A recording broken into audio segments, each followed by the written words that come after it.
Welcome to The Path to Exit, a podcast to help software and internet founders understand the process to raise capital or sell their business.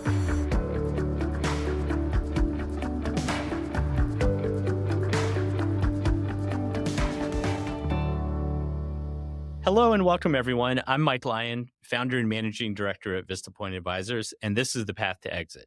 This podcast is dedicated to helping founders of software and internet businesses understand what it takes to raise capital or sell their business and how to do it well. My guest today is Anthony Showalter, who's the co-founder of Pear Deck, which is a leading edtech interactive lesson platform. Anthony and the team built a fantastic business that scaled in a short period of time with very little capital raised. In this episode, we discussed the founding story behind Pear Deck, how they scaled the business rapidly during COVID, and how to think about the benefits of running a competitive process. Please enjoy my discussion with Anthony. Anthony, first of all, thanks for joining us on The Path to Exit. Sure thing. Really great to be chatting with you, and I'm excited for the conversation. Maybe to start us out, can you just talk for a few minutes about your background before Pear Deck, and specifically what positioned you and your co-founders well to take the plunge and start this business?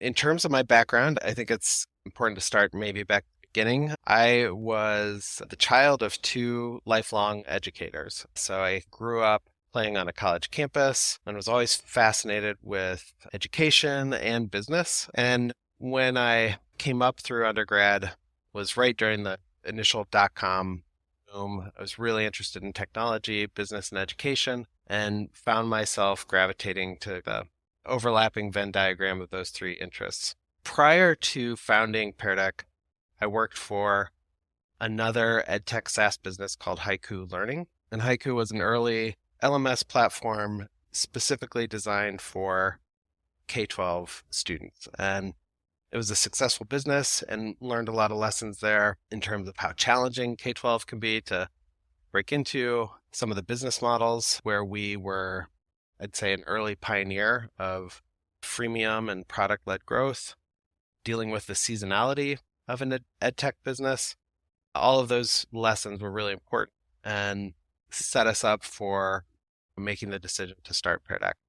That's great. So it was in your blood, basically, it sounds like. Absolutely. Yeah. I've been thinking about these kinds of ideas for a long time. And how did you meet your co-founders? And then how did you come to understand the specific opportunity around Pear Deck and get started with that? Like, what was the insight you had either working at your other businesses or what you were hearing from friends you were working with? Sure. So I actually met my co-founders in the process of acquiring their first business. So when I was at Haiku, I identified a small company based in Iowa that was doing something really innovative with gradebooks. And that was my first introduction to the people that would become my co-founders. They were former teachers, strong product designers, and just really exceptional people. And we ended up partnering and then acquiring the business and worked together for a year at the prior company. And the insight, I would say, a couple of things that came together for us to really have conviction around the idea of Pear Deck and get started. First, this was in 2013, 2014.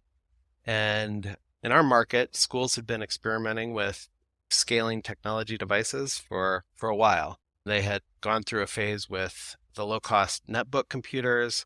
Some schools were doing a lot with iPads. But in 2013, Google was releasing the Chromebook, and that was a technology that just really, really clicked with K-12 schools. It's easy to secure the device, easy to repair and replace. It was really low cost. And at the same time, you had all of these maturing web applications that teachers use. I think the core problem that we identified was that we're seeing schools adopt this technology. They were buying devices, but they didn't really have a plan for turning them into devices. How do you take a computer and make it something great for students? And my co-founder, who was a former math teacher, had a really simple idea for making lessons interactive and allowing teachers to ask a question such that when students answer, it's not just one kid raising their hand, it's every kid from their devices answering the question, really engaged in the content of the lesson. To get conviction, to really say, okay, this is something we want to do, we built a prototype, really very basic prototype of this technology. And at that time, Google was, on the Google for Education website, they had 12 marquee customers. These are big school districts that had made a large investment in Chromebooks, and on their homepage they had quotes from the technology leaders. And we called all 12 of those districts, set up meetings to kind of show them the prototype. And the question that we asked them was, if we built this, would you at least agree to try it out and to become a beta customer? And we had a terrific response. It was something like 10 out of the 12 districts said Wow. that they'd be It's into a trying it. great take rate. That's a sign you've got good product market fit with that kind of uptake rate. That's great. Yeah, it was really compelling, especially given the state of the demo that we were showing, which was super rudimentary. But yeah, that gave us the confidence to go for it. And from there, we raised a small friends and family round, a seed round, and spent the next 6 months building out the first version of the product.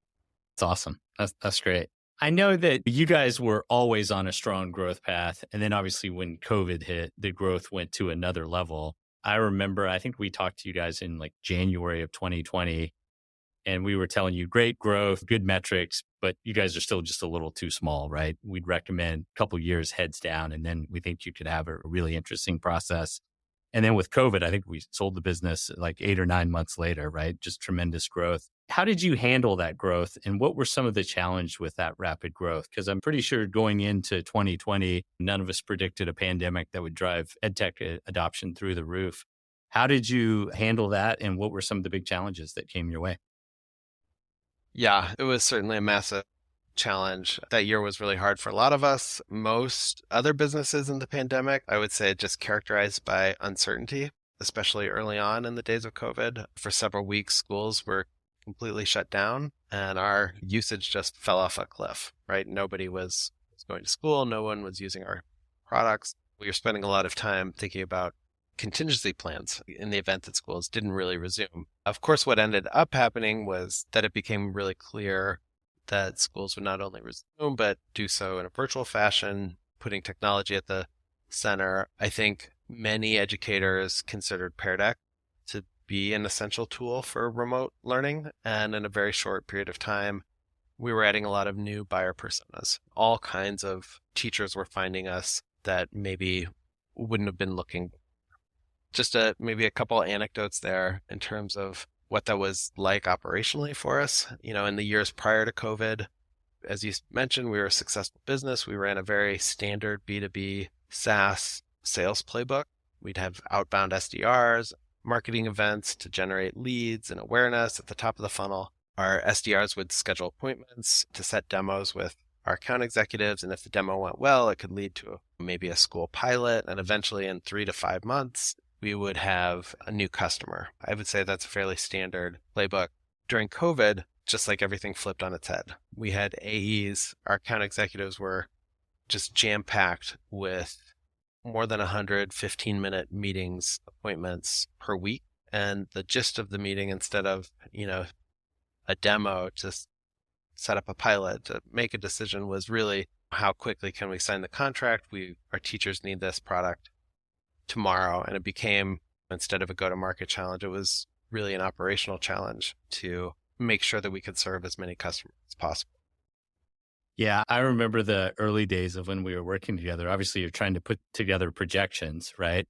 And you're trying to manage that nice edge of being aggressive, but you never want to miss during the process because buyers punish you. And your guys' projections just kept changing, but to the right way, right? Just continually going higher and higher. And I think at some point we just gave up projecting it for a few months. It was just impossible to tell where things were going to land. I think you guys definitely navigated that well. And I think it's just a view of how quickly things can change, like literally earlier in that year. And I think our advice was solid. It was just way too early for you guys, but that changed rapidly. And of course, a big part of the story became, how do we get buyers comfortable with that revenue retaining, which is a story all on its own. But I think that's some super interesting insight. One other question I had for you, when we work with these companies, we always see things that they just do better than anyone else, right? And that's part of what enables their success. You guys did a great job of integrating with other classroom tools. Was that a big part enabling your rapid growth? Was that a big part of that dynamic, or were there other things at play that really drove the growth more? I think that was certainly one of the big important factors for us. At the top, I was talking about if there was a macro trend that we were riding, it was really the overall technology adoption cycle in schools and Google leading the way with the Chromebook. And so our partnership and integration with Google was really a foundational decision that we made that turned out to be a great one. We knew that we were plugging into this big global trend. We wanted to position ourselves as, if you're going to be a school adopting Chromebooks, we want to be the next call that you make, the next thing that goes into your plan to help teachers and students learn. So focusing on Google meant prioritizing that development above other items on the roadmap, working with them at events and other marketing resources to really reach out to their network. And that was a great relationship that really helped us both before the pandemic and through the pandemic as well. That's great. Well, thanks for giving us some insight into how you got the idea, how you took the plunge, and then what enabled your growth. I thought maybe we could shift gears a little bit and get into some of the topics around the process when you went to sell the business or raise capital. One of the really interesting dynamics we see a lot is there's a set of buyers that reach out to these founders and try to build relationships before a transaction happens. And then there's some buyers who come into a competitive process later. Can you talk a little bit about what was the difference in the buyer universe who was calling you kind of pre you deciding to do something and engage Vista Point to run a process versus who really showed up in a serious way later during the process? And was there any surprises there for you in that? Sure. We had entertained inbound interest for several years, kind of leading up to 2020. We had gotten some calls from private equity firms. And give us a sense for how many. So how many PE firms do you think you were hearing from on a regular basis? I would say maybe half a dozen or more. And those were, yeah. Often those conversations were short, just kind of looking for business update. We didn't really know how seriously to take them, but we often took calls and built some relationships. On the strategic side, we had been approached by roughly 3 strategics prior to the pandemic. Those conversations to us were more serious. They were more flattering, more exciting. And it was kind of fun to imagine joining one of these larger, more highly respected firms. So that was kind of the universe of potential buyers that we were looking at before the process. What we found really challenging is in all of these conversations, it was extremely open-ended and hard to really gauge the level of seriousness and control the process. So in one case, we had a strategic who was very interested, and we were flattered and interested and ready to talk to them. They asked for, some preliminary diligence requests, which we were happy to complete.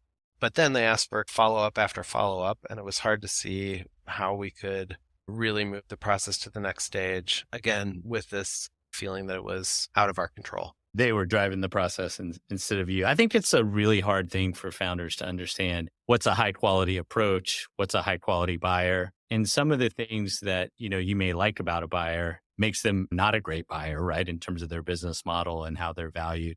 I think that's the thing a lot of founders struggle with, and they end up wasting a lot of time, which makes them think this can be impossible or really hard to do. But I think great points, really common theme.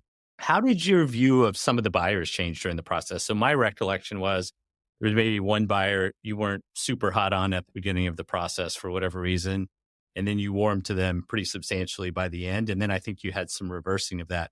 We always tell our clients when you put the buyers under pressure in negotiating, you learn a lot about them and what they're like to work with and would they be a good partner.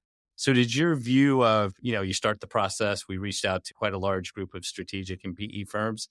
Did your views of the buyers evolve over time? Yeah, absolutely. I think just to ballpark it, I think we had roughly 20 management meetings. So we got to know a variety of potential buyers, from strategics to private equity backed strategics to pure financial buyers as well. And for me, that was one of the best parts of the process was not only were we getting a chance to pitch ourselves and hone our message for this process of management meetings, but we were also getting to know the potential buyers. And I think when you're an entrepreneur, you're got a number of things running through your head, right? You're thinking about not only the financial outcome, but also who's going to be the best steward for, it could be your life's work or where you've invested blood, sweat, and tears for the last however many years. And also, and this is where kind of what you were hinting at and where I think we weren't used to really evaluating, but just like how strong is the business on the other side? If I were a buyer, which of these firms would I be interested in buying? particularly if you're going to roll some of your equity, which you guys did, right? If you have some upside, you obviously care a lot about that business that's acquiring you versus, if you're cashing out entirely. Exactly. Yeah. So it really changes the dynamic to try and look at it through the lens of not just that initial financial deal, but where's the synergy going to be and where could you imagine big outcomes down the road? Yeah, and I think you draw an important distinction between founders and the way VCs think. So we oftentimes tell prospective clients we're talking to, we're always working with the founders, that, hey, valuation matters, and that's obviously going to become important, and it becomes really important in the end. But there are other things that you care about, right? The fit, what's going to happen to the employees, as you said, steward of the product. Does the product continue to grow, or does it go somewhere to die? And, VCs don't really care about that, right? They're more focused on their IRR. So there's some different choices you make in how you conduct the process that bear themselves out. And hopefully what we hope for at the end is we have a lot of people at an elevated valuation and you're picking solely based on fit. That's kind of the goal. And it's hard to do that unless you have quite a few buyers, because a few buyers will check a couple of boxes, but not all. And if you're negotiating with one or two, it's hard to find that optimal blend. One of the things we harp on a lot at Vista Point is the competitive process, right? We love making it competitive. That's what we get out of bed for, and we spend every day thinking about. How do you think about what made your process really competitive? And how did you see that show up in more negotiating leverage during the process? And I assume a better outcome. But how did you think about that? And how did you see it unfold? And was there anything that maybe we did differently than your intuition told you that you should be doing? Great question. Before jumping in there, you should know I have this natural inclination to do things on my own. I've sold several houses by owner with moderate success. I was definitely, prior to going through this process, imagined that an exit would happen, naturally by developing relationships with partners or having the right thing click for us. And today, obviously, I think that I really am very grateful that we went another direction, that we engaged with Vista Point and got to this highly competitive, highly controlled process. And I think during the process, the things that really worked was making sure that the order of the process was set up in a thoughtful way, that we had prepared our best material for the right milestones. And I was just astonished to see the level of interest that we had, even at the earliest stages, signing NDAs with dozens and dozens of potential buyers, and then controlling the process such that the deadlines had consequences. I think you guys did a great job with being really clear with our potential buyers where we were at in the process and really driving that competitive behavior where they knew they had to put their best foot forward to make it into the next round. It's awesome. That's great to hear. And yeah, those are all the elements of a competitive process and where you want to be at the end of the day. So maybe kind of moving towards closing things out, just a couple more questions for you. What are a few things you learned while growing Pear Deck that you would do differently next time? Obviously, you guys had a fantastic outcome and lots of growth, but what did you learn along the way that you would try and do differently? Looking back, of course, we made a ton of mistakes along the way. I think one of the things that we did do right was that we did a lot of good postmortems and retros. I think we were eager to learn. We were coachable. We brought in good mentors, experts at the board level and otherwise to help us out. And we did learn. I would say if there's one thing I would change, I would have worked harder, probably at an earlier stage in the company, to grow leadership roles within our team, help us delegate a little bit earlier. I feel like we built an amazing team with great people, but often as founders, we were our own bottlenecks by not getting out of the way. Absolutely. I think I hear that from pretty much every founder. It's hard to let go of the baby, right? But sometimes you have to do that. Looking back on the process, what was probably the most enjoyable thing about the process and what was the least fun? What was the thing you dreaded? I'm sure it's something around diligence. Yeah. I already touched on this a little bit, but I really did enjoy the management meetings. You're in an industry and you got to know a lot of people. This is like a very personal context, right? Where you're no longer a competitor or a partner. You're really, both sides are trying on this identity as potentially a long-term partner. And yeah, I think it was really illuminating. It was fun to meet all these smart, great people and to just imagine a future where you're working side by side with them. The most challenging part of the process is certainly diligence. And I think no matter how organized and careful you are as a business, there's going to be challenges in that process. For me, the hardest part was if you provide a suboptimal answer in legal diligence or financial diligence, if there's something that's brought up that you haven't really thought carefully about, it's hard to really understand the weight of those answers in the process and whether or not you're ruining the outcome by your one answer. That's right. Exactly. Yeah. Thankfully, that wasn't the case, but it's certainly, in the heat of it, it feels like there's so much writing on it. And it's definitely. It is stressful. No doubt about it. There's a lot of stress and no one enjoys diligence. I guess closing up here, what's your best piece of advice you have for founders who are looking to build a world-class SaaS business? What's the one thing they have to do right? That's a great question. I think to put a point on it, if I could only offer one piece of advice, it was something that it took us quite a number of years to get to, was aligning the whole business, the entire business, around our net retention rates ahead of all other metrics, including top line growth. And for us, that was very clarifying. It helped us put the customer first, make sure that we were delivering value, and set us up for this level of demand during COVID that we could have never imagined. But we had all the pieces in place to deliver. And I credit it to that focus on net retention rates. I think that's a great piece of advice. And I think there are lots of software founders out there that don't understand that. And sometimes they get caught in this mode of overselling, right? Where they sell the product maybe to buyers who shouldn't be buying it. And then the retention rates are bad and there's serious valuation implications. So you guys, obviously having some experience, understood that from early on, but I think a lot of folks do not understand that. But there are hardcore valuation implications down the road. And it's just a lot easier to run a business with high retention than one with low, right? Just a lot more fun. Exactly. Yeah. So much easier to sell the customers you already have than find new ones. Absolutely. Well, Anthony, thanks so much for joining us on the path to exit. And I want to throw in a quick personal thank you. I have 3 daughters at home. 2 of them are now teenagers, but the only cred I get at home is because obviously they use all these ed tech products. When they realize that, I worked with like Pear Deck or Freckle and I actually know the founders, that's the only thing that gets me credit in my house. So I appreciate you letting me draft off your coattails a little bit there. That's great. Well, we appreciate having fans in schools. Thank you. Awesome. Well, thanks again for your time and we'll talk to you soon. Vista Point Advisors is a founder-focused investment bank that advises software and internet founders through M&A and capital raise transactions. We are a fully unconflicted investment bank who only works for founders on the sell side, so you know that we're always representing your best interests.